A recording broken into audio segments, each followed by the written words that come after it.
presidente. Bueno, para nosotros no vamos a acompañar esta rendición de cuentas porque si bien podemos entender que sea la rendición del recorte, si no les gusta, de la subejecución, podemos entender que además en este segundo año, tercer año de gobierno, se empiezan a ver cuáles son las consecuencias de esos recortes.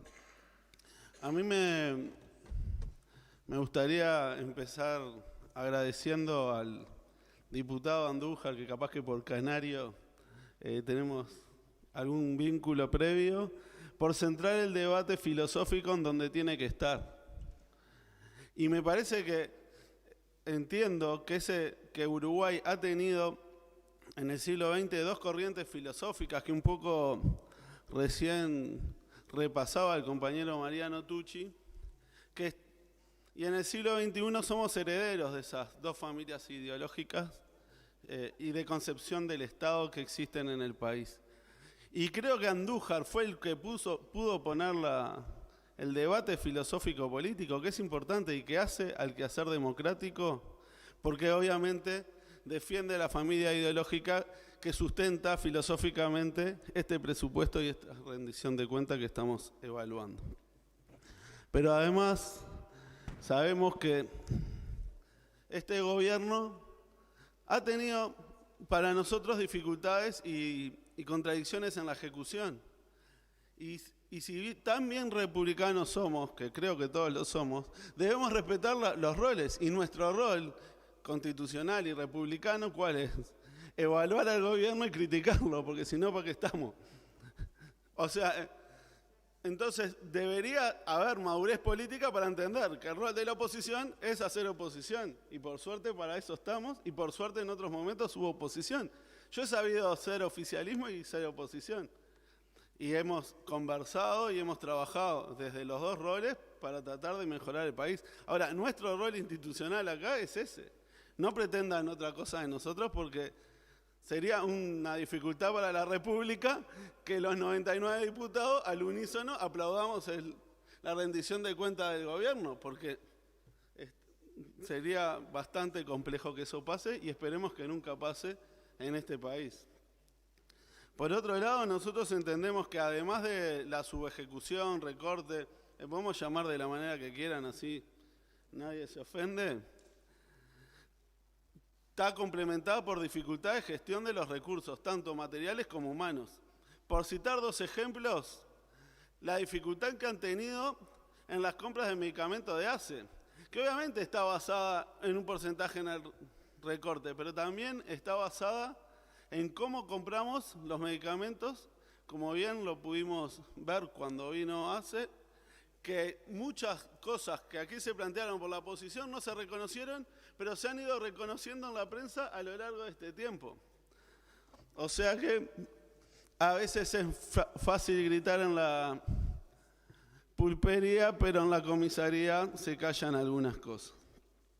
Otra característica de esta rendición de cuenta, que un poco también lo decía la compañera Cairo, es el gasto público social asociado al ciclo electoral como nunca antes en este país. O sea, en un ministerio donde hubo subejecución, tenemos incrementos presupuestales para el 2023 y 2024 que son fuertísimos.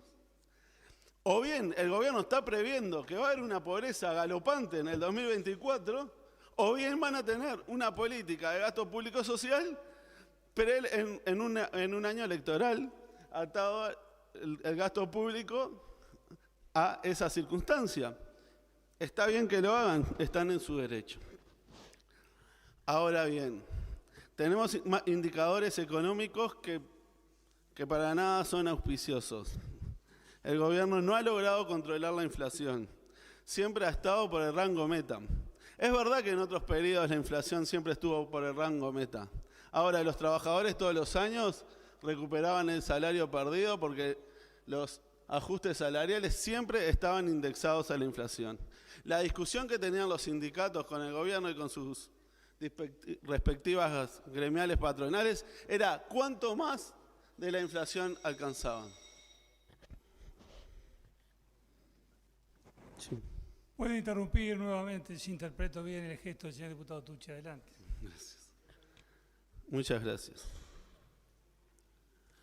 La situación económica mundial, además de la pandemia, se ha visto reforzada por lo que todos conocemos, la intervención bélica de Rusia en Ucrania. Ahora bien, esto ha tenido como consecuencias, como todos sabemos, aumento de todos los recursos naturales, principalmente los hidrocarburos, pero también los alimentos. Esto ha generado un proceso económico de concentración, porque acá en Uruguay hay gente que compra hidrocarburos y otra gente que vende alimentos. Ese proceso ya ha pasado en Uruguay. Ya ha habido guerras en el mundo y ya han habido dificultades de ese tipo. En otros procesos políticos, y no voy a usar un caso del Frente Amplio para que no digan que solamente tiro agua para mi molino, pero por ejemplo en el primer y el segundo vallismo, estas dificultades de construcción de precios ya existieron. Ahora el vallismo resolvió teniendo políticas activas, redistributivas y generadoras de mayor riqueza. Además, porque no solamente se encargó de distribuir, sino también de generar mayor riqueza. Esto no lo vemos hoy en este presupuesto, señor presidente.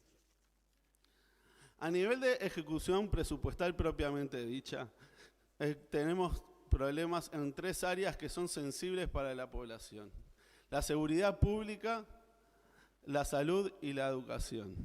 En seguridad pública, en la reducción de gasto en equipamiento policial y en armamento es notable. Tenemos dificultades en las comisarías para vestir a nuestros policías. En las prácticas de tiro se hacen con armas que no son las que se usan en la calle.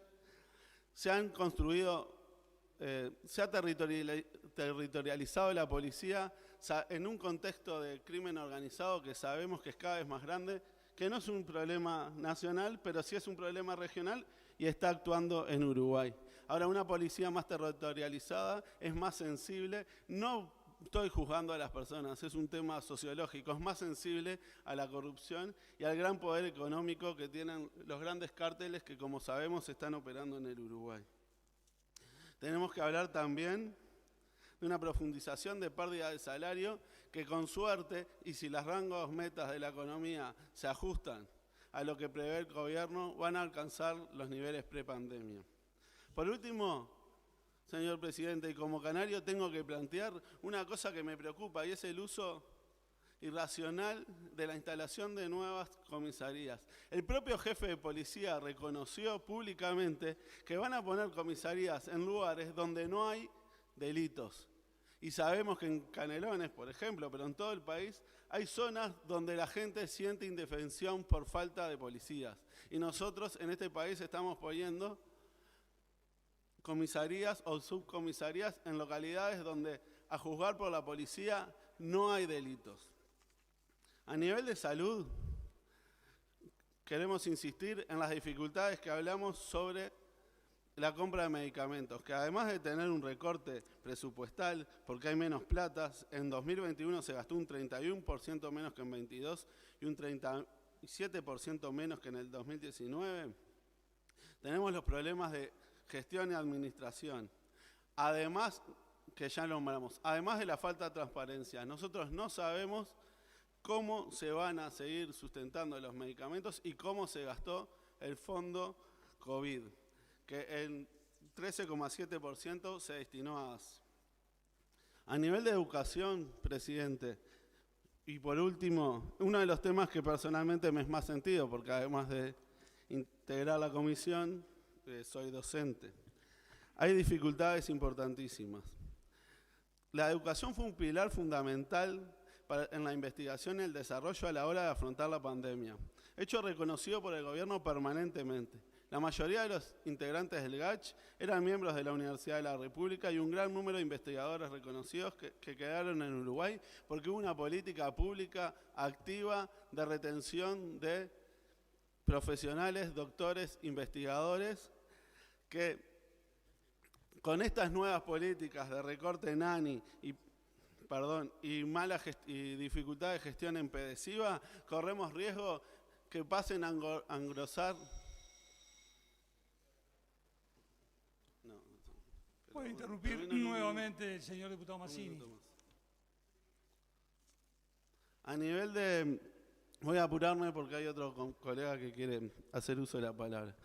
Con respecto a la Universidad Tecnológica, una universidad que permanentemente el gobierno ha reconocido su trabajo en el interior.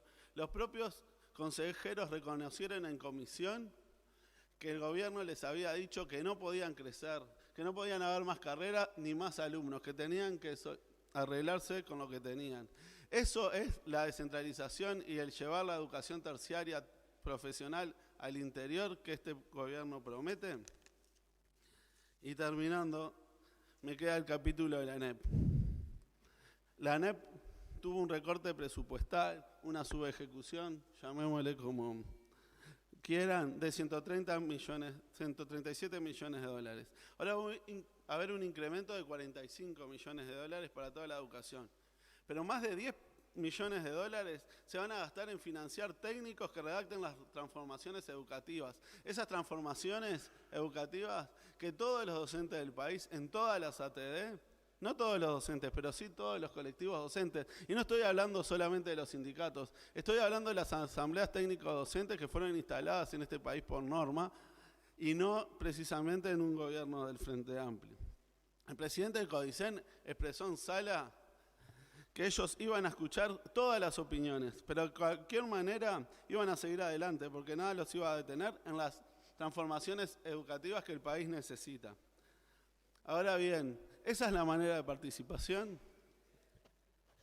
En un contexto de pandemia donde todo el mundo reconoce los efectos de la salud mental, de jóvenes y adolescentes, el gobierno hizo recortes en equipos multidisciplinarios, cambiando el rol de los educadores y disminuyendo las horas de coordinación. No conocemos la opinión de esta situación ni de los concursos de inspección que para mí fueron irregulares, de la directora de la Dirección General de Educación Secundaria. ¿Sabe por qué, presidente? Porque la directora de Educación Secundaria no respondió ni expuso en la Comisión Integrada de Presupuesto y Hacienda las preguntas de los legisladores. Es por todos estos motivos que entendemos que esta es una rendición de cuentas donde el pueblo tiene más retroceso que avances. Gracias, señor presidente.